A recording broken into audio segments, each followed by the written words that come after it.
परमतत्त्वाय सिद्धगुरु पुष्करपूर्वज्ञाय गुरुभ्यो नमः।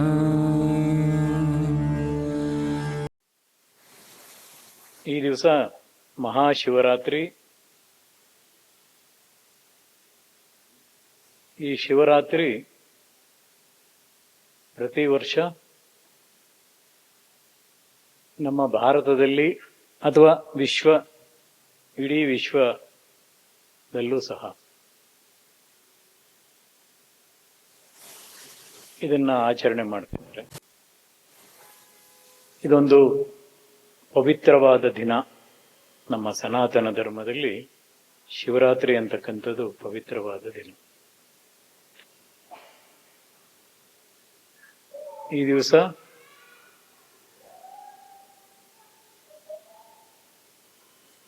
ಶಿವನನ್ನು ಕುರಿತು ಪೂಜೆ ಮಾಡುವ ಒಂದು ವಿಧಾನ, ಹಾಗೆ ಆ ಶಿವನನ್ನ ಸ್ಮರಣೆಯ ಮಾಡುವ ಒಂದು ವಿಧಾನ, ಅದೇ ರೀತಿ ಧ್ಯಾನ ಮಾಡುವ ಒಂದು ವಿಧಾನ, ಹಾಗೆ ಶಿವನನ್ನ ಕುರಿತು ಸಾಧನೆಯ ಮಾಡುವ ಒಂದು ವಿಧಾನ, ಹಾಗೆ ಅವನಲ್ಲಿ ಐಕ್ಯವನ್ನು ಹೊಂದುವ ಒಂದು ವಿಧಾನದ ದಿನ. ಇದು ಇಡೀ ಪ್ರಪಂಚದಾದ್ಯಂತ ನಡೀತಾನೆ ಇರುತ್ತೆ. ಯಾರಿಗೆ ಆ ಪರಮಾತ್ಮನ ಅಂದ್ರೆ ಶಿವನ ಕೃಪೆ ಸಿಗುತ್ತೋ ಆ ರೀತಿ ಆ ಮಾರ್ಗದಲ್ಲಿ ಹೋಗ್ತಾರೆ. ಎಲ್ರಿಗೂ ಲಭ್ಯ ಆಗಲ್ಲ.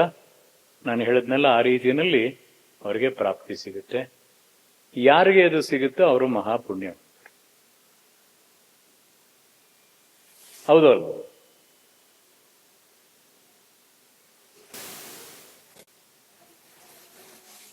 ಇಂತಹ ಶಿವರಾತ್ರಿಯ ಒಂದು ಹಬ್ಬನು ಅಂತನೂ ಹೇಳ್ಬೋದು.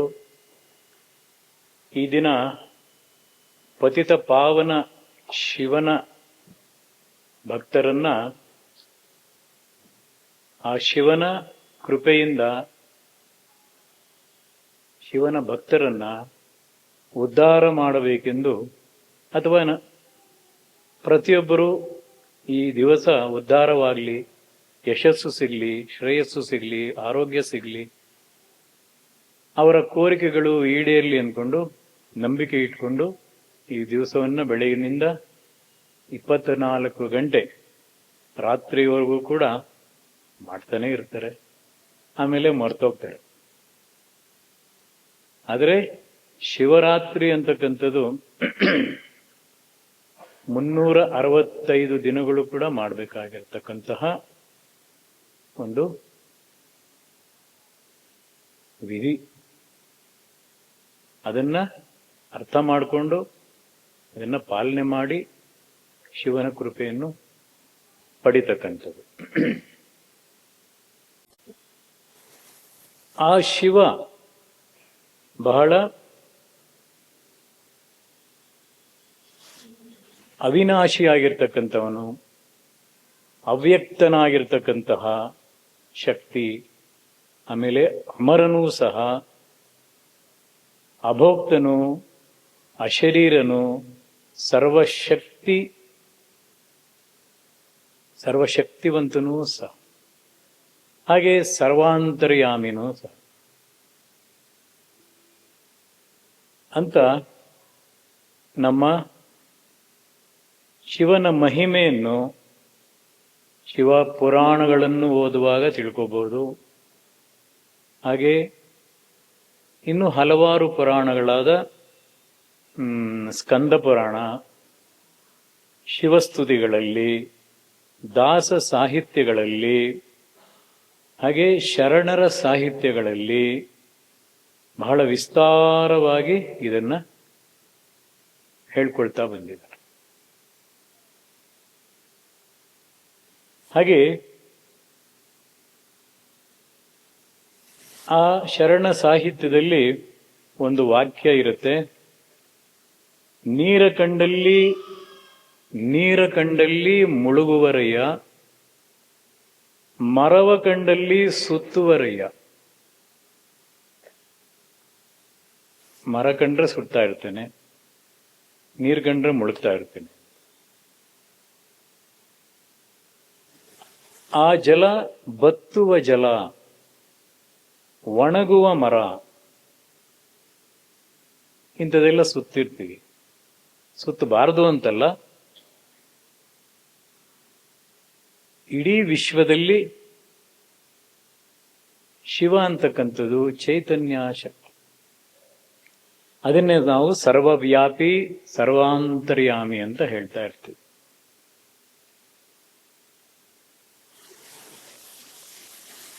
ಅಂತಹ ಸರ್ವಾಂತರ್ಯಾಮಿ ಶಿವ ಸಮಸ್ತ ಭೂಮಂಡಲದಲ್ಲಿ ಬೇರೆ ಬೇರೆ ಹೆಸರಿನಿಂದ ಆರಾಧಿಸಿ, ಪೂಜಿಸಿ, ಧ್ಯಾನಿಸಿ, ಅಭಿಷೇಕ ಮಾಡ್ತಾ, ಅವನನ್ನು ಸ್ತೋತ್ರ ಮಾಡ್ತಾ ಹಲವಾರು ಕ್ಷೇತ್ರಗಳು ಈ ಭೂಮಿನಲ್ಲಿ. ಅಲ್ಲೆಲ್ಲ ನಾವು ತಿರುಗ್ತಾನೆ ಇರ್ತೀವಿ, ಓಡಾಡ್ತಾ ಇರ್ತೀವಿ, ಕ್ಷೇತ್ರಗಳನ್ನು ದರ್ಶನ ಮಾಡ್ತಿರ್ತೀವಿ.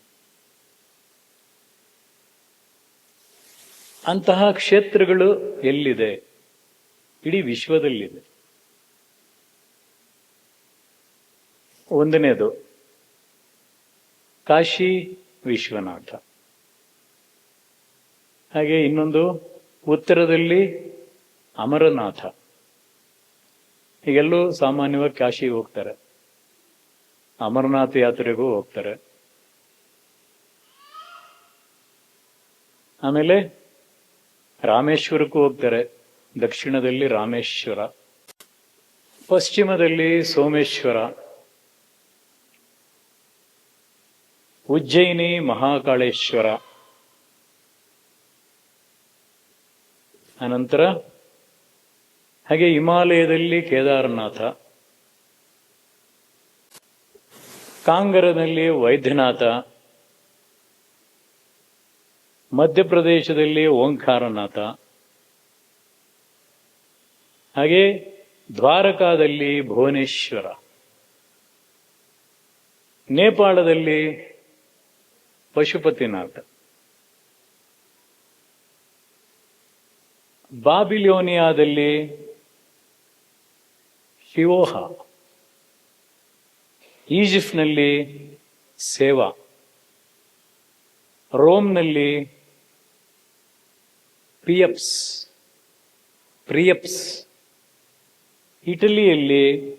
ಇಟಲಿಯ ಚರ್ಚ್ಗಳಲ್ಲಿ ಶಿವನ ವಿಗ್ರಹಗಳು. ಹಾಗೆ ಚೀನಾದಲ್ಲಿ ಹೋವೆಡ್ ಹಿಪೋಹ, ಹಾಗೆ ಗ್ರೀಸ್ನಲ್ಲಿ ಫಲ್ಲೂಸ, ಅಮೆರಿಕ ಪುರುವಿನಲ್ಲಿ ಶಿವೋ, ಹಾಗೆ ಮಕ್ಕಾ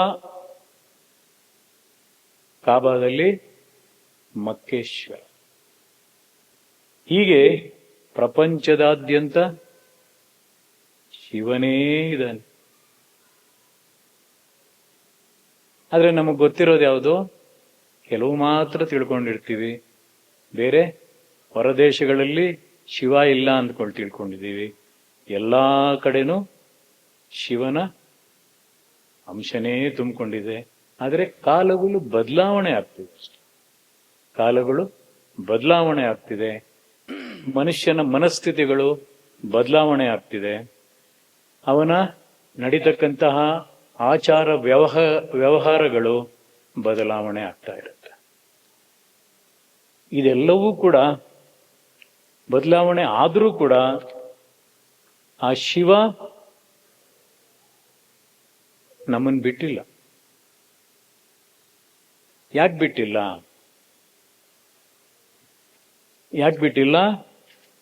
ಶಿವನನ್ನು ನಾವೇನಂತ ತಿಳ್ಕೊಂಡಿದ್ದೀವಿ? ಅವನು ಹೇಗಿರ್ತಾನೆ, ಅವನ ಅಸ್ತಿತ್ವಗಳು ಹೇಗಿದೆ ಅನ್ನೋದನ್ನ ಕೆಲವು ವಾಕ್ಯಗಳಲ್ಲಿ ನಾವು ಅದನ್ನ ಅರ್ಥೈಸ್ಕೊಳ್ಬಹುದು. ಶಿವ ಹೇಗಿರ್ತಾನೆ? ಒಂದನೇದು, ಶಿವ ರಕ್ಷಕನಾಗಿದ್ದಾನೆ, ರಕ್ಷಣೆಯನ್ನು ಕೊಡ್ತಾನೆ ಅಂತ ಅನ್ಕೊಂಡಿರ್ತೀವಿ. ಹಾಗೆ ಶಿವ ಸರ್ವವ್ಯಾಪ್ತಿಯಾಗಿದ್ದಾನೆ, ಎಲ್ಲ ಕಡೆ ವ್ಯಾಪಕನಾಗಿದ್ದಾನೆ. ಹಾಗೆ ಶಿವ ಶಾಂತಿ ದೂತನಾಗಿದ್ದಾನೆ, ಸೈಲೆಂಟಾಗಿ ಕಣ್ಣು ಮುಚ್ಕೊಂಡು ಕೂತ್ಕೊಂಡಿದ್ದಾನೆ ಅಂತಕ್ಕಂಥದ್ದು ಒಂದು ಅಭಿಪ್ರಾಯ. ಹಾಗೆ ಶಿವ ಉದಾತ್ತನಾಗಿದ್ದಾನೆ. ಇನ್ನೊಂದು, ಶಿವ ಸೃಷ್ಟಿಕರ್ತ ಅಂತ ತಿಳ್ಕೊಂಡಿರ್ತೀವಿ. ಹಾಗೆ ಶಿವ ಪವಾಡ ಪುರುಷ ಅಂತಲೂ ತಿಳ್ಕೊಂಡಿರ್ತೀವಿ.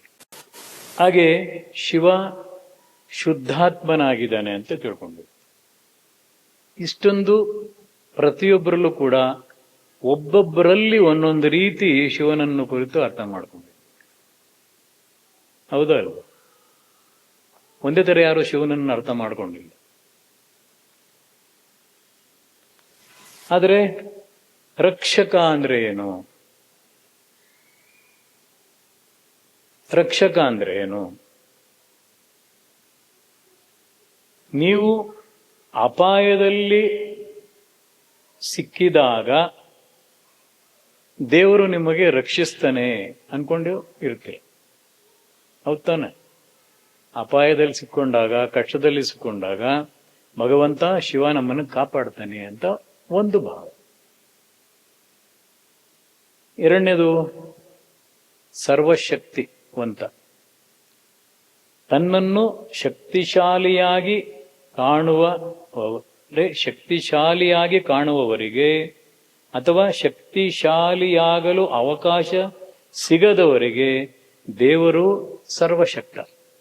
ಅಂದ್ರೆ ತನ್ನಲ್ಲಿ ಶಕ್ತಿ ಇಲ್ಲದೆ, ದೃಢ ನಿಶ್ಚಯವಿಲ್ಲದೆ ಅಥವಾ ಶಕ್ತಿಶಾಲಿಯಾಗಲು ಅವಕಾಶವಿಲ್ಲದೆ ದೇವರೇ ಶಕ್ತಿವಂತ ಅಂತ. ಅವನೇ ಬಂದು ಏನೋ ಒಂದು ರೀತಿ ಕಾಪಾಡ್ಬಿಟ್ಟು ಹೋಗ್ಬಿಡ್ತಾನೆ. ನಡಿಲೂಬಹುದು, ನಡಿದೇನೂ ಇರುತ್ತೆ. ಅದು ಆ ಭಗವಂತ ಮತ್ತು ಭಕ್ತನ ಸಂಬಂಧಗಳು. ಕೆಲವ್ರಿಗೆ ಆಗ್ಬೋದು, ಕೆಲವರಿಗೆ ಆಗದೇನೂ ಇರಬಹುದು. ಇನ್ನೊಂದು, ಶಾಂತಿ ದೂತ. ತಮ್ಮ ಅಂತರಂಗದ ಪ್ರಪಂಚ ಮತ್ತು ಕಂಡುಕೊಂಡವರಿಗೆ ದೇವರು ಶಾಂತನು ಅಥವಾ ಆ ದೇವರು ಶಾಂತಿ ದೂತನು ಅಥವಾ ಶಾಂತಿಯನ್ನು ದೇವರೇ ನಮಗೆ ಕರುಣಿಸುವವರು. ಇನ್ನೊಂದು, ಉದ್ಧಾರಕ, ಅಂದ್ರೆ ಉದ್ಧಾರ ಮಾಡತಕ್ಕಂಥದ್ದು ಒಂದು ಶಕ್ತಿ. ಏನಂದ್ರೆ, ನಾನು ತಪ್ಪು ಮಾಡಿದ್ದೇನೆಂದು ಪ್ರಜ್ಞೆ ಇದ್ದಂಥವರಿಗೆ ದೇವರು ಉದ್ಧಾರ ಮಾಡೋದಿಕ್ಕೆ ನಿಯೋಜಕನಾಗಿರ್ತಾನೆ ಅಂತಕ್ಕಂಥದ್ದು ಒಂದು ಭಾವ. ಇನ್ನೊಂದು, ಸೃಷ್ಟಿಕರ್ತ. ಅವನೇ ಸೃಷ್ಟಿಕರ್ತ. ನಾವು ಈ ಪ್ರಪಂಚ ಎಲ್ಲಿಂದ ಹೇಗೆ ಬಂದೀತೆಂದು ಅಚ್ಚರಿ ಪಡುವಂತಹ ಅವರಿಗೆ, ಅಂದ್ರೆ ಈ ಪ್ರಪಂಚದಲ್ಲಿ ಎಲ್ಲಿಂದ ಹೇಗೆ ಬಂದೀತೆಂದು ಚಿಂತೆ, ನಾವು ಈ ಪ್ರಪಂಚದಲ್ಲಿ ಹೇಗೆ ಬಂದಿದ್ದೇವೆ ಅಂತಕ್ಕಂಥ ಒಂದು ಕಲ್ಪನೆ, ಇದು ಆ ಕಲ್ಪನೆ ಮತ್ತು ಈ ವಿಧಿ ವಿಲಾಸಗಳಿಂದ ಅಚ್ಚರಿ ಪಡುವಂತಹ ಒಂದು ಸೃಷ್ಟಿಯೇ ಒಂದು ದೇವರು. ಎಲ್ಲವೂ ಅಚ್ಚರಿಯೇ. ನೆನ್ನೆ ಒಂದಿರುತ್ತೆ, ಈಗೊಂದಿರುತ್ತೆ, ನಾಳೆ ಒಂದಿರುತ್ತೆ. ಯಾವುದೂ ಶಾಶ್ವತವಲ್ಲ. ಅದರಿಂದ ಸೃಷ್ಟಿಕರ್ತ ಹೀಗೇ ನಡೆಯುತ್ತೆ ಅಂತ ಯಾವತ್ತೂ ನಾವು ನಿರ್ಧಾರ ಮಾಡ್ಕೊಂಡಿರಕ್ಕಾಗಲ್ಲ. ಎಲ್ಲವೂ ಬದಲಾವಣೆಗಳಾಗ್ತಾ ಇರುತ್ತೆ. ಇನ್ನೊಂದು, ಭಗವಂತ ಅಂದ್ರೆ ಪವಾಡ ಪುರುಷನಾಗ್ಬಿಟ್ಟಿರ್ತಾನೆ. ಏನೋ ಒಂದು ಪವಾಡ ಮಾಡ್ತಾನೇ ಇರ್ತಾನೆ ಅಂತ ಒಂದು ನಮಗೆ ನಂಬಿಕೆ ಅಥವಾ ಒಂದು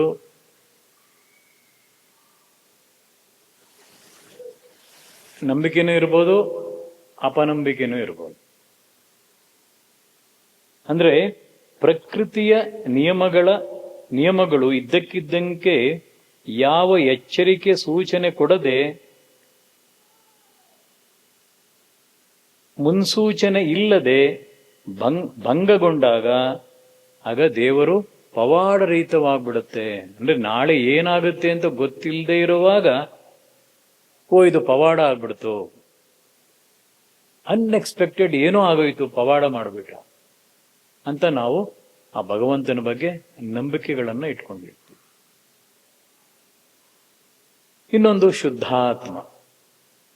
ಯಾರಿಗೆ ಆನಂದಾತೀತ ರೇಖದ ಅನುಭವವಾಗುವುದೋ ಮತ್ತು ಶುದ್ಧ ಆತ್ಮವ ಅನುಭವವಾಗುವುದೋ ಅವರಿಗೆ ದೇವರು ಕೇವಲ ಅಸ್ತಿತ್ವ ಅಷ್ಟೆ.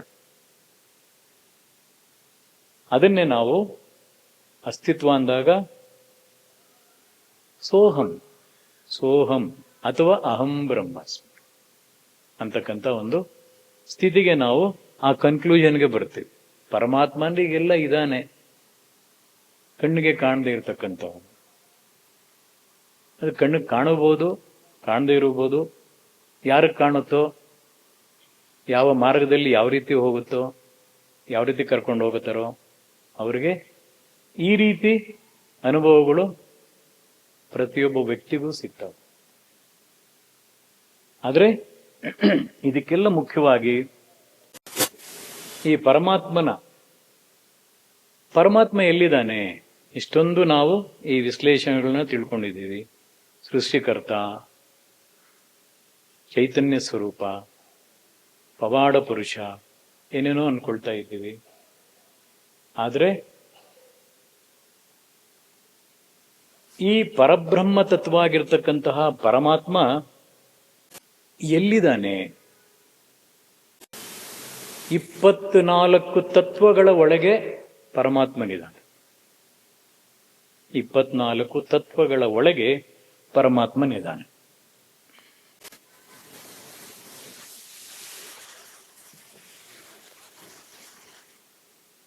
ಅಂತ ನಾವು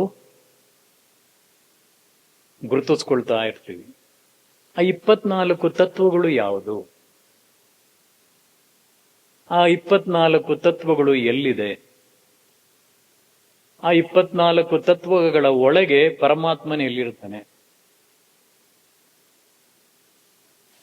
ಆಗ್ಲೇ ಹೇಳಿದ್ರಲ್ಲ, ಶರಣ ಹೇಳಿದ್ರಲ್ಲ, ನೀರು ಸಿಕ್ಕಿದ್ರೆ ಮುಳುಗ್ತೀವಿ, ಮರ ಸಿಕ್ಕಿದ್ರೆ ತಿರುಗ್ತೀವಿ. ಆದ್ರೆ 24 ತತ್ವಗಳ ಒಳಗಡೆ ಅಂತ ಶಾಸ್ತ್ರಗಳು ಹೇಳ್ತಾ ಇದೆ. ಎಲ್ಲಿದ್ದಾವೆ? ನಿಮ್ಮೊಳಗಡೆ ಇದೆ. ಲೆಕ್ಕ ಇಟ್ಕೊಳ್ಳಿ ಒಂದೊಂದೇ. 5 ಪಂಚೇಂದ್ರಿಯಗಳು. 5 ಪಂಚೇಂದ್ರಿಯಗಳು. ಯಾವುದು ಇಂದ್ರಿಯಗಳು? ಇಂದ್ರಿಯಗಳು ಯಾವುದು? ಯಾವುದೋ ಒಂದಿದೆ ಅನ್ಕೊಳ್ಳಿ. 5 ಪಂಚೇಂದ್ರಿಯಗಳು, 5 ಕರ್ಮೇಂದ್ರಿಯಗಳು, 5 ಕರ್ಮೇಂದ್ರಿಯಗಳು, 5 ಜ್ಞಾನೇಂದ್ರಿಯಗಳು. ಒಟ್ಟು ಎಷ್ಟಾಯ್ತು? 15 ಆಯ್ತಾ? ಇನ್ನು ಬಾಕಿದು ಜ್ಞಾನೇಂದ್ರಿಯಗಳು. ಹಾಗೆ ಇನ್ನೊಂದು 5 ಸೂಕ್ಷ್ಮ ತನ್ಮಾತ್ರಿಕೆಗಳು. ಎಷ್ಟಾಯ್ತು ಈಗ? 20 ಆಯ್ತು. ಇನ್ನೊಂದು 4 ಅಂತಃಕರಣ. ಒಟ್ಟು ಎಷ್ಟಾಯ್ತು? 24 ಆಯ್ತು. ಈ ಒಟ್ಟು 24 ತತ್ವಗಳನ್ನ ತುಂಬಿರ್ತಕ್ಕಂತಹ ನಿಮ್ಮ ಶರೀರವೇ ಜಡ ಶರೀರ. ಈ ಜಡ ಶರೀರ ಅಂತ ಇರುತ್ತೆ. ಆ ಜಡ ಶರೀರದಲ್ಲಿ 25ನೇ ತತ್ವ ಒಂದು ಬರುತ್ತೆ. 25ನೇ ತತ್ವವೇ ಚೈತನ್ಯ ಶಕ್ತಿ. ಯಾವಾಗ ಬರುತ್ತೆ? 1ನೇ ತಿಂಗಳಿಂದ 9ನೇ ತಿಂಗಳವರೆಗೂ ತಾಯಿಯ ಗರ್ಭದಲ್ಲಿ ಸೇರಿಕೊಂಡು ಈ ಇಷ್ಟು 24 ತತ್ವಗಳನ್ನ ಸೃಷ್ಟಿ ಮಾಡ್ಕೊಳ್ತಾ ಕರ್ಮೇಂದ್ರಿಯಗಳು, ಪಂಚೇಂದ್ರಿಯಗಳು, ಜ್ಞಾನೇಂದ್ರಿಯಗಳು, ಸೂಕ್ಷ್ಮ ತನ್ಮಾತ್ರಿಕೆಗಳು, ಅಂತಃಕರಣಗಳನ್ನ ಸೃಷ್ಟಿ ಮಾಡ್ಕೊಳ್ತಾ ತಾಯಿಯ ಗರ್ಭದಲ್ಲಿ, ಆಮೇಲೆ ಹುಟ್ಟುವಾಗ ಈ ಜಡ ಶರೀರನೂ ಹುಟ್ಟಬಹುದು, ಚೈತ್ಯವನ್ನು ತುಂಬಿಕೊಂಡು ಬರಬಹುದು. ಎಷ್ಟೋ ಜನ ಹುಟ್ಟುವಾಗ ಡೆತ್ತು ಆಗಿರ್ತದೆ ಮಗು, ಅಥವಾ ಚೈತನ್ಯವನ್ನು ತುಂಬಿಕೊಂಡು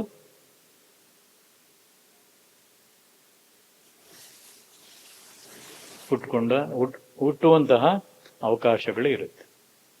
ಆ ಹುಟ್ಟಿ ಮತ್ತೆ ತಾಯಿಯನ್ನ ನೆನೆಸ್ಕೊಳ್ತಾ, ಪ್ರಕೃತಿಯನ್ನು ನೆನೆಸ್ಕೊಳ್ತಾ ಏನ್ ಮಾಡ್ಕೊಂಡು ಬರ್ತಾರೆ ಭೂಮಿ ಮೇಲೆ. ಏನ್ ಮಾಡ್ಕೊಂಡ್ ಬರ್ತೀರೋ? ನಕ್ಕೊಂಡು ಬೆಳ್ತೀರೋ, ಹತ್ಕೊಂಡ್ ಬರ್ತೀರೋ? ಹತ್ಕೊಂಡೇ ಬರೋದು. ಯಾಕಮ್ಮ ಮತ್ತೆ ಬಂದೆ ಈ ಭೂಮಿಗೆ, ಇದು ಬೇಕಾಗಿತ್ತ ನನಗೆ ಅಂತ ಹತ್ಕೊಂಡ್ ಬೆಳ್ತೀರ. ನಿನ್ನ ಕರ್ಮ ಹೋಗಪ್ಪ ಅಂತ ಪ್ರಕೃತಿ ಮಾಡಲಿಕ್ಕೆ ಬಿಟ್ಟ. ಹೀಗೆ 24 ತತ್ವದಲ್ಲಿ ಇನ್ನೊಂದು 1ನೇ ತತ್ವ ಆಗಿರ್ತಕ್ಕಂತಹ ಶಿವತತ್ವವಾಗಿರ್ತಕ್ಕಂತಹ, ಚೈತನ್ಯ ಸ್ವರೂಪವಾಗಿರ್ತಕ್ಕಂತಹ, ಪ್ರಾಣರೂಪಿಯಾಗಿರ್ತಕ್ಕಂತಹ ಒಟ್ಟು 25 ತತ್ವಗಳನ್ನ ತುಂಬಿಕೊಳ್ತಾ ಸರ್ವವ್ಯಾಪಿಯಾಗಿರ್ತಕ್ಕಂತಹ ಶಿವತತ್ವದಲ್ಲಿ ಈ ಪ್ರಕೃತಿ ಪುರುಷನಲ್ಲಿ ಬಂದು ನಾವು ಅನುಭವ ಮಾಡ್ತಾ ಬರ್ತಿರ್ತೀವಿ. ಈ ಅನುಭವ ಮಾಡುವಾಗ ಹೇಳುತ್ತೆ, ಇದೇ ಪರಮಾತ್ಮನ ಸೃಷ್ಟಿ, ಇದೇ ಗಾಡ್ ಕ್ರಿಯೇಷನ್, ದೇವರ ಸೃಷ್ಟಿ. ಆ ದೇವರ ಸೃಷ್ಟಿ ಅಂತ ನಾವು ತಿಳ್ಕೊಂಡಾಗ ಯಾರು ತಿಳಿಸ್ಕೊಡ್ತಾರೆ? ಮೊದಲನೇದಾಗಿ ಯಾರು ತಿಳಿಸ್ಕೊಡ್ತಾರೆ? ತಾಯಿ ಮೊದಲು ತಿಳಿಸ್ಕೊಡ್ತಾಳೆ, ಆಮೇಲೆ ಜೊತೆಯಲ್ಲಿ ತಂದೆ ತಿಳಿಸ್ಕೊಡ್ತಾರೆ, ಆಮೇಲೆ ಪ್ರಪಂಚ ತಿಳಿಸ್ಕೊಡುತ್ತೆ, ವಿದ್ಯಾ ಶಾಲೆಗಳಲ್ಲಿ ತಿಳಿಸ್ಕೊಡುತ್ತದೆ. ಆದ್ರೆ ಎಲ್ಲವೂ ತಿಳಿಸ್ಕೊಡ್ತಿರುತ್ತೆ, ಆದ್ರೆ ನೀನು ಯಾರು ಅಂತ ಯಾರು ತಿಳಿಸ್ಕೊಡ. ಹೂ ಅಯಾಮ್ ಅಂತ ಯಾರೂ ತಿಳಿಸ್ಕೊಡ. ಅದಕ್ಕೆ ಕಾಲವೇ ನಿರ್ಣಯ ಮಾಡುತ್ತೆ, ಹೂ ಅಯಾಮ್. ಹೌದು ಅಲ್ವೋ? ಆಗ ಕಾಲವೇ ನಿರ್ಣಯ ಮಾಡಿದಾಗ ನೀವು ಆ ಚೈತನ್ಯವೇ ಆತ್ಮ ಅಂತ ತಿಳ್ಕೊಂಡು ನಾವು ಆಧ್ಯಾತ್ಮಿಕದ ದಾರಿನಲ್ಲಿ ಒಂದು ಹೆಜ್ಜೆ ಇಡೋದಕ್ಕೆ ಶುರು ಮಾಡಿ. ಆ ಹೆಜ್ಜೆ ಎಲ್ಲಿವರೆಗೂ ಕರ್ಕೊಂಡು ಹೋಗುತ್ತೋ ಆ ಪರಮಾತ್ಮನಿಗೆ ಉಂಟು. ನಮ್ಮಿಚ್ಛೆ ಅಂತೂ ಅಲ್ಲ. ಅಂದ್ರೆ ಸ್ವಯಂ ಇಚ್ಛೆ ಏನೂ ಇಲ್ಲ, ಪರಮಾತ್ಮನ ಇಚ್ಛೆ. ಇವನು ಈ ಕಡೆನೇ ಬರಬೇಕು ಅಂತ ಸೆಲೆಕ್ಟ್ ಮಾಡ್ಕೊಳ್ತೀವಿ. ಆ ಸೆಲೆಕ್ಟ್ ಮಾಡ್ಕೊಂಡಾಗ ಅದು ಯಾವ ಮಾರ್ಗದಲ್ಲಿ ಹೋಗ್ತಿರೋ, ಶಿವಮಾರ್ಗದಲ್ಲಿ ಹೋಗ್ತಿರೋ ಅಥವಾ ಇನ್ನೊಂದು ಮಾರ್ಗಕ್ಕೆ ಹೋಗ್ತಿರೋ, ಅದು ನಿಮ್ಮ ಹಿಂದಿನ ಕರ್ಮಗಳ ಮೇಲೆ, ಆ ಹಿಂದಿನ ಕರ್ಮದ ಬೇಸ್ ಮೇಲೆ ನಿಂತ್ಕೊಂಡಿರುತ್ತೆ. ಹಾಗಾದ್ರೆ ಮತ್ತೆ ನಾನು ಯಾರು ಅಂತ ಪ್ರಶ್ನೆ ಬಂದ ಮೇಲೆ, ನಿಮ್ಮ ಅಂತರ್ಪ್ರಜ್ಞೆನಲ್ಲಿ ಆ ಪ್ರಶ್ನೆ ಬಂದ ಮೇಲೆ, ಹಾಗಾದ್ರೆ ಪ್ರಪಂಚ ಏನು ಅಂತ ಪ್ರಶ್ನೆ ಬರುತ್ತೆ. ಪ್ರಪಂಚ ಏನು? ಪ್ರಪಂಚ ಯಾವುದು? ಈ ಪ್ರಪಂಚದಲ್ಲಿರ್ತಕ್ಕಂತಹ ನಾವು ಹುಟ್ಟಿರ್ತಕ್ಕಂತಹ ಒಂದು ಜಾಗ,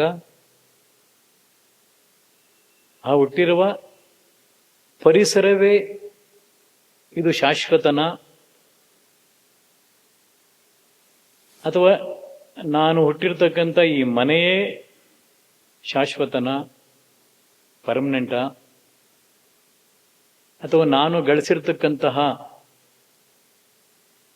ಆಸ್ತಿ, ಜಮೀನುಗಳು, ಹಲವಾರು ರೀತಿಗಳು, ಹಣ, ಅಂತಸ್ತು, ಐಶ್ವರ್ಯ, ಅಧಿಕಾರ, ಪುತ್ರ, ಪುತ್ರಿ, ಪತ್ನಿ, ಸಂಬಂಧಿಕರು, ಇದೆಲ್ಲವೂ ನನ್ನದ? ಇದು ಶಾಶ್ವತನ ಅಂತಕ್ಕಂಥದ್ದು ಪ್ರತಿಕ್ಷಣ ಕ್ವಶನ್ ಮಾರ್ಕ್ ಬರುತ್ತೆ. ಒಂದಿನ ಅಲ್ಲ, ಪ್ರತಿಕ್ಷಣ ಬರ್ತದೆ. ಒಂದ್ಸರಿ ರಿಯಲೈಸ್ ಆದಾಗ ಪ್ರತಿಕ್ಷಣ ಕ್ವಶನ್ ಬರ್ತದೆ.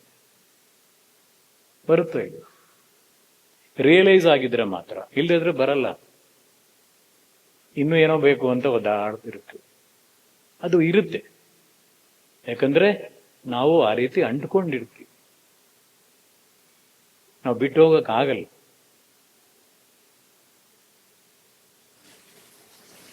ಆದ್ರೆ ಎಲ್ಲ ಇದ್ರೂ ಕೂಡ ಇದು ನನ್ನದಲ್ಲ ಅಂತ ಗೊತ್ತಾಗುತ್ತೆ. ಇದು ಶಾಶ್ವತ ಅಲ್ಲ ಅಂತನೂ ಗೊತ್ತಾಗುತ್ತೆ.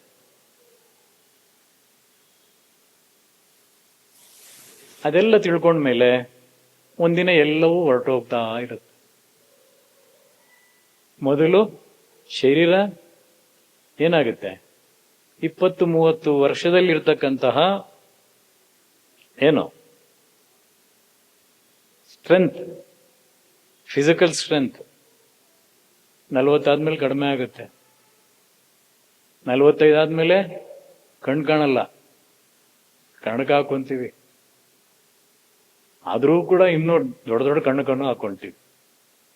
ಆದ್ರೂ ಕೂಡ ಇನ್ನೂ ಪುಷ್ಟಿ ಆಗ್ಬೇಕು ಅಂತೇಳಿ ಏನೇನೋ ಪ್ರಯತ್ನ ಮಾಡ್ತಿರ್ತೀವಿ. ಆದ್ರೆ ಒಂದಿನ ಎಲ್ಲವೂ ಕೃಷಿಸ್ತಾ ಹೋಗ್ತಾ ಇರುತ್ತೆ, ನಶಿಸ್ತಾ ಹೋಗ್ತಾ ಇರುತ್ತೆ. ಆಮೇಲೆ ಗೊತ್ತಾಗುತ್ತೆ ಇದು ಯಾವುದು ನಮ್ದಲ್ಲಪ್ಪ. ಇದೆಲ್ಲ ಒಂದು ಎಕ್ಸ್ಪೀರಿಯನ್ಸ್. ಒಂದೊಂದು ಹಂತದಲ್ಲೂ ಒಂದೊಂದು ಎಕ್ಸ್ಪೀರಿಯನ್ಸ್ ಮಾಡ್ಕೊಂಡ್ ಬಾ ಅಂತಾನೆ ಈ ಪ್ರಕೃತಿ ತಾಯಿ ನಮ್ಮನ್ನೇ ಇಲ್ಲಿ ದೂಡಿರೋದು, ಅಂದ್ರೆ ತಳ್ಳಿರೋದು ಭೂಮಿಯಲ್ಲಿ. ಮಾಡ್ಕೊಂಡ್ ಬಾ. ಎಷ್ಟೋ ಕೋಟ್ಯಾಂತರ ವರ್ಷಗಳಿಂದ ಈ ಹಲವಾರು ಜನ್ಮಗಳನ್ನ ಪಡ್ಕೊಂಡು ಬಂದಿದೀಯಾ. ಆದ್ರೆ ಇನ್ನೂ ಕೂಡ ನಿನಗೆ ಈ ಭೂಮಿಯ ಋಣ ಮುಗಿದಿಲ್ಲ. ಇನ್ನು ಭೂಮಿ ಮೇಲೆ ಅಥವಾ ಈ ಪ್ರಪಂಚದ ಮೇಲೆ ಇನ್ನೂ ವ್ಯಾಮೋಹ ಇಟ್ಕೊಂಡಿದೀಯಾ. ಅದರಿಂದ ಇದನ್ನ ಇನ್ನೂ ಅನುಭವಿಸ್ಕೊಂಡ್ ಬಾ ಅಂತ ಹೇಳುತ್ತೆ. ಆಗ ಅನುಭವ ಮಾಡ್ತಾ ಮಾಡ್ತಾ ಒಂದಿನ ಆ ಶಿವನ ಕೃಪೆ, ನಿಮ್ಮ ಒಳಗಡೆ ಇರ್ತಕ್ಕಂತಹ ಚೈತನ್ಯ ಶಕ್ತಿಯ ಕೃಪೆ ಒಂದಿನ ರಿಯಲೈಸ್ ಆಗೋದಕ್ಕೆ ಶುರು. ಆಗ ಏನೋ ಒಂದು ಮಾರ್ಗದಲ್ಲಿ ಹೋಗ್ತೇವೆ. ಯಾವುದೋ ಒಂದು ಹಿರಿಯರ ಕೃಪೆನೋ ಗುರುವಿನ ಕೃಪೆನೋ ಯಾವುದೋ ಒಂದು ಸಿಗ್ತವೆ. ಆಗದೆಲ್ಲ ಅರ್ಥ ಆಗುತ್ತೆ, ಇದೆಲ್ಲವೂ ಟೆಂಪರರಿ, ಅಶಾಶ್ವತ. ಆದ್ರೂ ನಾವು ಮಾಡಬೇಕು. ನನ್ನ ಡ್ಯೂಟಿ ನಾನು ಮಾಡ್ತೀವಿ, ಬಂದ್ಬಿಟ್ಟಿದ್ದೀವಿ, ಡ್ಯೂಟಿ ಮಾಡ್ತಾನೇ ಇರಬೇಕು ಅಂತ ತಿಳ್ಕೊಳ್ತಾ ಇರ್ತೀವಿ. ಆಗ ನಮ್ಮಲ್ಲಿರ್ತಕ್ಕಂಥ ಒಂದು ಅತೀಂದ್ರಿಯವಾದ ಒಂದು ಜ್ಞಾನ ಆಗ ಜಾಗೃತವಾಗುತ್ತೆ. ಎಲ್ಲವೂ ಎಕ್ಸ್ಪೀರಿಯನ್ಸ್ ಮಾಡ್ತಾ ಇರ್ತೀವಿ, ಆದ್ರೆ ಒಳಗಡೆ ಇರ್ತಕ್ಕಂಥ ಅಂತರಾತ್ಮ, ಅತೀಂದ್ರಿಯ ಶಕ್ತಿ ಒಳಗಡೆ ಮನಸ್ಸು ಮತ್ತು ಬುದ್ಧಿ ನಮ್ಮನ್ನ ಪ್ರೇರಣೆ ಮಾಡ್ತಾರೆ. ಯಾವ ಕಡೆ ಹೋಗ್ಬೇಕು, ಯಾವುದು ನಮಗೆ ಶಾಶ್ವತವಾದ ನೆಲೆ ಅನ್ನೋದನ್ನ ಹುಡುಕ್ತಾ ಇರ್ತೀವಿ. ಆಗ ಆ ಮಾರ್ಗದಲ್ಲಿ ಹೋದಾಗ ಒಂದೇ ಮಾರ್ಗ ಅಲ್ಲ, ನಾವು ಮುಂದೆ ಹೋಗ್ಬೇಕು. ಆಧ್ಯಾತ್ಮಿಕ ಜರ್ನಿ ಅಂದ್ರೆ ಇಲ್ಲಿಂದ ಅಲ್ಲಿ ಒಂದು ಕಾಲು ಇಡೋದಕ್ಕಲ್ಲ, ಅದು ದೊಡ್ಡ ಜರ್ನಿ. ಅದು ಈಗ ಹೋಗಲ್ಲ, ಈಗ ಹೋಗೋ ಜರ್ನಿ ಅದು. ಆಮೇಲೆ ಈಗ ಅನ್ಕೊಂಡ್ಬೇಡಿ, ಮುಂದೆ ಹೋಗೋದಲ್ಲ, ಅದು ಮೇಲ್ಗಡೆ ಹೋಗ್ತಕ್ಕಂಥ ಬಹಳಷ್ಟು ಶ್ರಮ. ಮೇಲೆ ಹೋಗೋದಕ್ಕೆ ಬಹಳಷ್ಟು ಶ್ರಮ. ಹೋದ್ರೂ ಕೂಡ ತಳ್ತಾನೆ ಇರುತ್ತೆ. ಹಾಗೆ ಅಂತಹ ಚೈತನ್ಯ ಅದೇ ಆತ್ಮ, ಅದೇ ಪರಮಾತ್ಮ. ಆದ್ದರಿಂದ ನಾವು ಆ ಚೈತನ್ಯ ಪರಮಾತ್ಮನನ್ನ ಸದಾ ನಿಮ್ಮ ಮೇಲೆ ನಂಬಿಕೆ ಇಡಬೇಕು. ಮೊದಲು ಭಗವಂತನ ಮೇಲೆ ಸೆಕೆಂಡರಿ, ನಿಮ್ಮ ಮೇಲೆ ನಂಬಿಕೆ ಇಡಬೇಕು. ನನ್ನನ್ನು ನಾನು ಜಯಿಸ್ತೀನಿ. ಈ ಇದು 7 ಶರೀರಗಳಿವೆ. ಸ್ಥೂಲ ಶರೀರ, ಸೂಕ್ಷ್ಮ ಶರೀರ, ಕಾರಣ ಶರೀರ. ಹಾಗೆ ಅದರಲ್ಲಿರ್ತಕ್ಕಂಥ ಅನ್ನ ಶರೀರ, ಅನ್ನಮಯ ಶರೀರ, ಪ್ರಾಣಮಯ ಶರೀರ, ಮನೋಮಯ ಶರೀರ, ಜ್ಞಾನಮಯ ಶರೀರ, ಆನಂದಮಯ ಶರೀರ. ಈ ಆನಂದ ಸ್ಥಿತಿಯನ್ನು ಪಡೆದು ಆನಂತರ ನೀನು ನಿರ್ವಿಕಲ್ಪ ಸಮಾಧಿ ಸ್ಥಿತಿಯನ್ನು ಪಡ್ಕೋ ಅಂತ ಹೇಳಿ. ಹಾಗೆ ಅಂತಹ ಸ್ಥಿತಿಯನ್ನು ಪಡಿಬೇಕು. ಆ ಪಡಿಬೇಕಾದ್ರೆ ನಿಮ್ಮಲ್ಲಿ ಕಾನ್ಫಿಡೆಂಟ್ ಇರ್ತದೆ. ನಾನು ಏನೇ ಆಗ್ಲಿ ಜಯಿಸ್ತೀನಿ. ಏನೋ ಮಾಡ್ಬೇಕು ಅಂದಾಗ ನಮ್ಗೆ ಕಾನ್ಫಿಡೆಂಟ್ ಇಟ್ಕೊಂಡು ಓಡ್ತಿರಲ್ಲ, ಏನೋ ಮಾಡ್ಬಿಡೋಣ ಇದು ಅಂತ ಹೋಗ್ತೀರ. ಹಾಗೆ ಎಲ್ಲವನ್ನೂ ಯಾವುದೇ ರೀತಿ ಜಯಿಸ್ಕೊಂಡ್ಬಹುದು. ಆದ್ರೆ ನಿಮ್ಮನ್ನ ನೀವು ಜಯಿಸೋದು ಕಷ್ಟ ಇರುತ್ತೆ. ನಿಮ್ಮ ಮನಸ್ಸನ್ನು ಜಯಿಸೋದು ಕಷ್ಟ ಇದೆ, ನಿಮ್ಮ ಬುದ್ಧಿಯನ್ನು ಜಯಿಸೋದು ಕಷ್ಟ ಇದೆ, ನಿಮ್ಮ ಆನಂದ ಸ್ಥಿತಿಯನ್ನು ಜಯಿಸೋದು ಕಷ್ಟ. ಆನಂದ ಪಡೆಯಕ್ ಹೋದ್ರೆ ಅಲ್ಲೇನೋ ಮತ್ತೆ ಕೆಲವೊಂದೇನೋ ಸಿಗಾಕುತ್ತೆ, ಕಷ್ಟ ಬರುತ್ತೆ. ಅದರಿಂದ ನಿಮ್ಮನ್ನ ನೀವು ಜಯಿಸಿ ಮುಂದೆ ಹೋಗ್ಬೇಕು. ಅದು ಹೋದಾಗ ಪ್ರಕೃತಿ ದಾರಿ ಮಾಡಿಕೊಡುತ್ತೆ. ಪ್ರಕೃತಿಯಿಂದ ಆದಿಶಕ್ತಿ ತಾಯಿ ಸ್ವರೂಪಿ ನಮಗೆ ದಾರಿ ಕೊಡಿಸ್ಕೊಡುತ್ತೆ. ನಿನ್ನಲ್ಲಿ ಛಲ ಇದೆ, ನಿನ್ನಲ್ಲಿ ಸ್ಥೈರ್ಯ ಇದೆ, ನಿನ್ನಲ್ಲಿ ದೃಢ ವಿಶ್ವಾಸ ಇದೆ, ಇನ್ನು ಬಾ ಅಂದ್ಬಿಟ್ಟು ನಮ್ಮನ್ನ ಕರೆದು ಇನ್ನು ಹಲವಾರು ದಾರಿಯನ್ನು ತೋರಿಸ್ತಾರೆ. ಆ ದಾರಿಯನ್ನು ತೋರಿಸುವಾಗ ನಾವು ಅಹಂಕಾರವನ್ನು ಪಡಬಾರದು. ಅಹಂಕಾರವನ್ನು ಯಾವತ್ತೂ ಪಡಬಾರದು. ಅಹಂಕಾರ ಅಂದ್ರೆ ಏನು ಅಂತ ಒಂದು ಶಿವ ಹೇಳ್ತಾನೆ. ಒಂದ್ ಕಡೆ ಶಿವ ಹೇಳ್ತಾನೆ, ಬಿ ಕೇರ್ಫುಲ್, ಹುಷಾರ್ ಹುಷಾರ್ ಹುಷಾರ್, ಬಹಳ ಕೇರ್ಫುಲ್ ಆಗಿರೋ. ನಿನಗೆ ಜ್ಞಾನ ತುಂಬಾ ಬಂದ್ಬಿಟ್ಟಿದೆ, ಅದು ಅಹಂಕಾರದ ಜ್ಞಾನ. ಇದು ಅಹಂಕಾರದ ಜ್ಞಾನ. ಅದಕ್ಕೆ ಅವಕಾಶ ಕೊಡಬೇಡಿ. ಯಾಕೆಂದ್ರೆ ಆ ಜ್ಞಾನವೇ ಮಾನವನನ್ನು ಬಂಧನದಲ್ಲಿ ಇಟ್ಬಿಡುತ್ತೆ. ತುಂಬಾ ಇಂಟೆಲಿಜೆಂಟ್ ಅಥವಾ ಜ್ಞಾನ ಪ್ರಾಪ್ತಿ ಮಾಡ್ಕೊಂಡ್ಬಿಟ್ರೆ ನಾವು ಅದರಲ್ಲಿ ಬಂಧನದಲ್ಲಿ ಸಿಗಾಕೊಂಡ್ಬಿಡ್ತೀವಿ. ಆ ಬಂಧನಕ್ಕೆ ಯಾವತ್ತೂ ಹೋಗ್ಬೇಕು. ಯಾಕಂದ್ರೆ ಒಂದು ದೊಡ್ಡೇನೋ ಪಡ್ಕೊಂಡ್ಬಿಡ್ತೀರಾ, ಆಟೋಮೆಟಿಕಲಿ ತಲೆ ಮೇಲೆ ಎರಡು ಬಂದ್ಬಿಡುತ್ತೆ. ಏನೋ ನಾನು ಅವ್ರಿಗಿಂತ ಗ್ರೇಟ್ ರೀ. ಯಾರೂ ಗ್ರೇಟ್ ಇಲ್ಲ.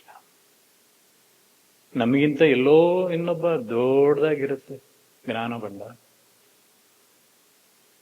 ಅದರಿಂದ ಒಬ್ಬರಿಗಿಂತ ಒಬ್ರು ದೊಡ್ಡರಾಗೇ ಇರ್ತಾರೆ. ಅದರಿಂದ ಅಂತಹ ಜ್ಞಾನವನ್ನು ಬೆಳೆಸ್ಕೊಳ್ಳಿ, ಉತ್ಪತ್ತಿ ಮಾಡಿಕೊಳ್ಳಿ, ಆದ್ರೆ ಅಹಂಕಾರವನ್ನು ಪಡಬೇಡಿ ಅಂತ ಶಿವ ಹೇಳ್ತಾನೆ. ಆ ಅಹಂಕಾರ ಆ ಮನುಷ್ಯನನ್ನ ಬಂಧನದಲ್ಲಿ ಸಿಗಾಕೋಬಿಡುತ್ತೆ. ಅದನ್ನು ಹೇಳುತ್ತೆ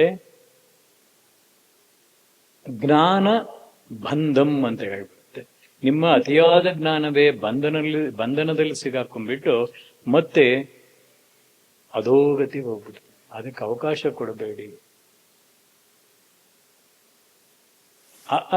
ಎಲ್ಲ ಕಲ್ತ್ಕೊಂಡಿದ್ದೀವಿ, ಅಮ್ಮವರೆಗೂ ಬಂದ್ಬಿಟ್ಟಿದೆ, ಇನ್ನೂ ಕೊನೆಯಲ್ಲಿ ಕ್ಷವರೆಗೂ ಇದೆ. ನಾನು ಇಷ್ಟೇ ಕಲ್ತ್ಕೊಂಡ್ಬಿಟ್ಟೆ ಅಂದ್ಬಿಟ್ಟು ಯಾವತ್ತೂ ಅಂದ. ಕ್ಷ ಆದ್ಮೇಲೆ ಇನ್ನೂ ಏನೇನೋ ಬರುತ್ತೆ, ಯಾರಲ್ಲವ ಏನೇನೋ ಬಂದ್ಬಿಡುತ್ತೆ. ಅರ್ಥ ಆಯ್ತಲ್ಲ? ಅದೇ ರೀತಿ ನಾವು ಶರೀರವನ್ನು ಗಮನಿಸಿದ್ದೀವಿ, ಶರೀರದ ಜ್ಞಾನವನ್ನು ಗಮನಿಸ್ಕೊಂಡಿದ್ದೀನಿ, ಪ್ರಾಣ ಶರೀರವನ್ನು ಗಮನಿಸಿದ್ದೀನಿ, ಅದ್ರ ಜ್ಞಾನ ಬಂದ್ಬಿಟ್ಟಿದೆ. ಪ್ರಾಣವಾಯುವನ್ನು ಹತೋಟಿಯಲ್ಲಿ ಇಟ್ಕೊಂಡಿದ್ದೀನಿ, ಅದ್ರ ಕೂಡ ಗಮನ ಬಂದ್ಬಿಟ್ಟಿದೆ. ಎಷ್ಟೊಂದು ಜ್ಞಾನ. ಅಷ್ಟು ಜ್ಞಾನ ಸಾಲದು. ಆ ವಾಯುವನ್ನು ಬಂಧನದಲ್ಲಿ ಇಟ್ಕೊಬೇಕು. ಆ ಬಂಧನ ಹೇಗಿಟ್ಕೊಬೇಕು ಅಂತಕ್ಕಂಥ ಕೆಲವು ಸೂತ್ರಗಳಿದೆ. ಎಲ್ಲರೂ ಹೆಚ್ಚು ಬ್ರೀತಿಂಗೇ ಜಾಸ್ತಿ ಕಡೆ ಗಮನ ಕೊಡ್ತೀರಾ. ಬ್ರೀತ್ ಇಲ್ದಿರೋ ಧ್ಯಾನ ಇದೆ, ಅದನ್ನೇ ನಿರ್ವಿಕಲ್ಪ ಸಮಾಧಿ. ಅದರಿಂದ ಆಚೆ ಅಸಂಪ್ರಜ್ಞಾತ ಸಮಾಧಿ. ಬಹಳ ಕಷ್ಟ. ಒಂದ್ಸರಿ ಹೋಗ್ಬಿಟ್ರೆ ಈ ಬರಲ್ಲ.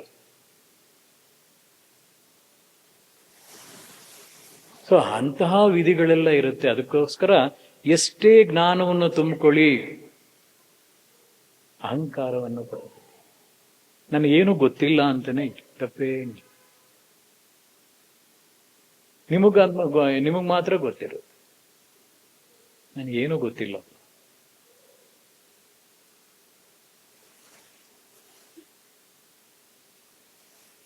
ಆದ್ದರಿಂದ ಇಂತಹ ಭ್ರಮಗಳಿಂದ ಮತ್ತೆ ಮತ್ತೆ ಈ ಬಂಧನದಲ್ಲಿ ಸಿಗಾಕೊಳ್ಬೇಡಿ, ಅಥವಾ ಸಿಗಾಕೊಳ್ತಾನೂ ಇರ್ತೀರಾ. ಆದ್ದರಿಂದ ಆ ಬಂಧನದಿಂದ ಮುಕ್ತರಾಗಿ. ಮುಕ್ತಿ ಅಂದ್ರೆ ಶರೀರ ಬಿಟ್ಟು ಮುಕ್ತಿ ಅಲ್ಲ, ಒಂದೊಂದರಲ್ಲೂ ಮುಕ್ತಿಯನ್ನು ಪಡ್ಕೊಳ್ಳಿ. ಬಂಧನದಿಂದ ಮುಕ್ತಿ ಪಡ್ಕೊಳ್ಳಿ, ಅಹಂಕಾರದಿಂದ ಮುಕ್ತಿ ಪಡ್ಕೊಳ್ಳಿ, ವೈರಾಗ್ಯದಿಂದ ಮುಕ್ತಿ ಪಡ್ಕೊಳ್ಳಿ. ವೈರಾಗ್ಯ ಅದು ಕೂಡ ಒಂದು ಬಂಧನ. ನಾನು ವೈರಾಗ್ಯ ತಗೊಂಡ್ಬಿಟ್ಟಿದ್ದೆ, ನಾನು ಸನ್ಯಾಸಿ ಆಗ್ಬಿಟ್ಟಿದ್ದೆ, ಅದೂ ಬಂಧನ. ಅದನ್ನು ತೋರ್ಪಡಿಸ್ಕೆ ಆಗ್ಬಿಡುತ್ತೆ. ಹೌದ್ ತಾನೆ? ನಾನು ಸನ್ಯಾಸತ್ವ ತಗೊಂಡ್ಬಿಟ್ಟಿದ್ದೀನ್ರಿ, ಅದು ಒಂಥರ ಬಂಧನದಲ್ಲಿ ಸಿಕ್ಕಾಕೊಂಡು. ನೀವೇನೇನು ಅಂತಿರೋ ಅದೆಲ್ಲವೂ ಬಂಧನದಲ್ಲೇ ಇರುತ್ತೆ. ಈ ಬಂಧನವನ್ನು ಜಯಿಸೋದೇ ಬಹಳ ಕಷ್ಟ. ಆ ಜಯಿಸೋದನ್ನ ತಿಳ್ಕೊಬೇಕು మరి. ಆದ್ದರಿಂದ ಆ ಸ್ಥಿತಿಯೆಲ್ಲ ಬಿಟ್ಕೊಂಡು ನೀವು ಆ ಮಹಾ ಚೈತನ್ಯವನ್ನು ಅನುಭವಿಸಿ ಅರ್ಥ ಮಾಡಿಕೊಳ್ಳೋದಕ್ಕೆ ಪ್ರಯತ್ನ ಮಾಡ್ತಾ ಇರಿ. ಚೈತನ್ಯವನ್ನು ಮಹಾ ಚೈತನ್ಯ ಎಲ್ಲಿದೆ? ಅದು ಸರ್ವಾಂತರ್ಯ, ಎಲ್ಲಾ ಕಡೆ ಇದೆ. ಅದನ್ನು ಎಕ್ಸ್ಪೀರಿಯನ್ಸ್ ಮಾಡಬೇಕು. ಆ ಚೇತನ ಶಕ್ತಿ ಎಲ್ಲಿದೆ? ಅದನ್ನು ಎಕ್ಸ್ಪೀರಿಯನ್ಸ್ ಮಾಡಿದಾಗ ಒಂದೊಂದು ಅಹಂಕಾರಗಳು ಹಾಗೇ ಡಿಸ್ಕನೆಕ್ಟ್ ಆಗ್ತಾ ಬರುತ್ತೆ. ಅದನ್ನ ಅನುಭವಿಸ್ಬೇಕು. ಅಂತಹ ಸ್ಥಿತಿಯನ್ನು ತಲುಪಿದಾಗ ನಿಜವಾದ ಜ್ಞಾನದ ಅರಿವನ್ನು ಆ ಜ್ಞಾನದ ಅರಿವನ್ನು ಪಡೆಯೋದಕ್ಕೆ ಅವಕಾಶ ಸಿಗುತ್ತೆ. ಇಲ್ಲದೇ ಇದ್ದರೆ ಅವಕಾಶದಿಂದ ಮುಕ್ತರಾಗ್ಬಿಡ್ತೀವಿ. ಅವಕಾಶ ಇಲ್ಲದೆ ಸ್ಥಿತಿಗೆ ಹೋಗ್ಬಿಡ್ತೀವಿ. ನಾನು ಏನೋ ಮಾಡ್ತಿದ್ದೀನಿ ಅನ್ಕೊಳ್ತೀವಿ. ಎಲ್ಲರೂ ಮಾಡ್ತಿರ್ತೀರ. ಯಾವ ಸ್ಥಿತಿಯಲ್ಲಿ ಮಾಡ್ತಿದ್ದೀರ? ಕಷ್ಟ ಬಂದಾಗ ಮಾಡ್ತೀರಾ, ಸುಖ ಬಂದಾಗ ಸುಮ್ಮನೆ ಇರ್ತೀರ. ಹೌದ್ ತಾನೆ? ಅದನ್ನೇ ತುಂಬ್ಕೊಬೇಕು ನಮ್ಮಲ್ಲೇ. ಪ್ರತಿದಿನ ನಾನು ಅದಾಗೇ ಇದ್ದೀನಿ, ಶರೀರ ಮಾತ್ರ ಏನೋ ಕರ್ಮ ಮಾಡ್ತಿದೆ ಅಷ್ಟೆ. ಆದ್ರೆ ನಾನು ನಾನಾಗೇ ಇರ್ತೀನಿ ಅಂತಕ್ಕಂಥ ಒಂದು ಸ್ಥಿತಿಗೆ ಬರಬೇಕು. ಆ ಬರೋದಕ್ಕೆ ಅವಕಾಶ ಮಾಡಿಕೊಳ್ಳಿ, ಪ್ರಯತ್ನ ಮಾಡಿ, ಶಿವನ ಕೃಪೆಯನ್ನು ಪಡ್ಕೊಳ್ಳಿ, ಪರಮಾತ್ಮನ ಕೃಪೆಯನ್ನು ಪಡ್ಕೊಳ್ಳಿ, ತಾಯಿಯ ಕೃಪೆಯನ್ನು ಪಡ್ಕೊಳ್ಳಿ, ನಿಮ್ಮ ಒಳಗಡೆ ಇರತಕ್ಕಂತಹ ಮಹಾ ಚೈತನ್ಯದ ಕೃಪೆಯನ್ನು ಪಡ್ಕೊಳ್ಳಿ. ಆಗ ನೀವು ಧನ್ಯರಾಗ್ತೀರಾ, ನೀವೇ ಉದ್ಧಾರವಾಗೂ ಆಗ್ತೀರಾ. ಅದರಿಂದ ಶಿವನ ಕೃಪೆ ಸದಾ ಎಲ್ಲರ ಮೇಲೂ ಸಿಗಲಿ. ನಮಃ ಶಿವಾಯ. ಓಂ ಪರಮತತ್ವಾಯ ಸಿದ್ಧಗುರು ಪುಷ್ಕರಪೂರ್ವಜ್ಞಾಯ ಗುರುಭ್ಯೋ ನಮಃ.